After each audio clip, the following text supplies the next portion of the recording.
Hi, in this video I will show you how to log out of other devices on the TikTok. So if you have security issues in your account, then you can simply log out from other devices from your device. So how you can basically do it? Simply you have to click on the TikTok application and you have to go to your profile from the right bottom, and once you will do it, now you have to click on the three lines from the right top here.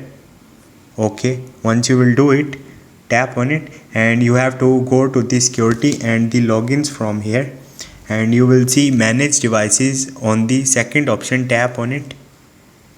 So it's loading. Okay, right now my current device is only one. So if you have multiple devices in which you are logged your account, so you will see all the devices here. Also you will see a dustbin option or the delete. Simply you have to click on the dustbin option and you can simply remove that device from your account. So if you want to log out from devices from your TikTok account, you can follow this procedure. Hope this video will helpful for you. See you next time. Thank you.